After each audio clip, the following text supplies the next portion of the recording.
Lock করা হয়েছে গণঅভ্যুত্থানে ক্ষমতাচ্যুত প্রধানমন্ত্রী শেখ হাসিনার জাতীয় পরিচয়পত্র। সেই সাথে ছেলে সজীব ওয়াজেদ জয়, শেখ রেহানা ও টিউলিপ সহ তাদের পরিবারের 10 জনের এনআইডি অবরুদ্ধ করেছে নির্বাচন কমিশনের আওতাধীন জাতীয় পরিচয় নিবন্ধন অনুবিভাগ। ফলে তাদের এনআইডি দিয়ে আর কোনো সেবা মিলবে না, কারণ তা ভেরিফাই করার সুযোগই থাকবে না। কিন্তু পালিয়ে থেকেও কি নাগরিক সেবা থেকে বঞ্চিত হলেন তারা, জানাচ্ছেন এসআই রাজ।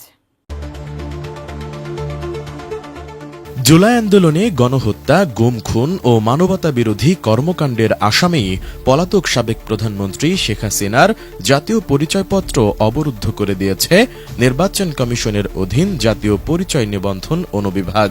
এর ফলে নাগরিকত্ব বা ভোটাধিকার না হারালেও এনআইডি সম্পর্কিত সরকারি বেসরকারি কোনো ধরনের সেবা নিতে পারবেন না তিনি। জানা গেছে, গত 16 ফেব্রুয়ারি জাতীয় পরিচয় নিবন্ধন অনুবিভাগের মহাপরিচালক এএসএম হুমায়ুন কবিরের মৌখিক নির্দেশে এই সিদ্ধান্ত কার্যকর করা হয়।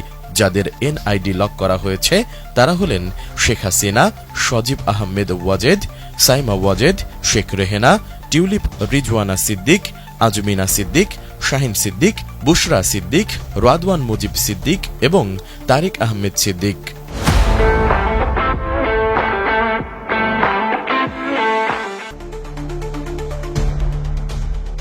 এনআইডি লক করা হলে কি অধিকার হারায় এ বিষয়ে জানতে চাইলে নাম প্রকাশে অনিচ্ছুক ইসির এক কর্মকর্তা বলেন, এনআইডি লক হলে কখনোই নাগরিকত্ব হারায় না।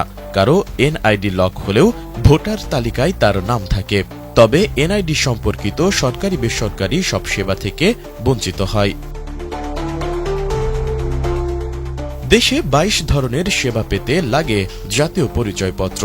এর মধ্যে রয়েছে আয়করদাতা শনাক্তকরণ নম্বর পাওয়া, শেয়ার আবেদন ও বিও হিসাব খোলা, ড্রাইভিং লাইসেন্স করা ও নবায়ন, ট্রেড লাইসেন্স করা, পাসপোর্ট করা ও নবায়ন, যানবাহন রেজিস্ট্রেশন, চাকরির আবেদন, বীমা স্কিমে অংশগ্রহণ, স্থাবর সম্পত্তি ক্রয় বিক্রয়, বিয়ে ও তালাক রেজিস্ট্রেশন, ব্যাংক হিসাব খোলা, নির্বাচনে ভোটার শনাক্তকরণ, ব্যাংক ঋণ, গ্যাস, পানি, বিদ্যুতের সংযোগ, সরকারি বিভিন্ন ভাতা উত্তোলন, টেলিফোন ও মোবাইলের সংযোগ, সরকারি ভর্তুকি, সাহায্য ও সহায়তা, ই টিকেটিং, শিক্ষা প্রতিষ্ঠানে ভর্তি, আসামি ও অপরাধী শনাক্তকরণ, বিজনেস আইডেন্টিফিকেশন নাম্বার পাওয়া ও সিকিউরড ওয়েব লগে ইন করার ক্ষেত্রে জাতীয় পরিচয়পত্রের নম্বর লাগবে।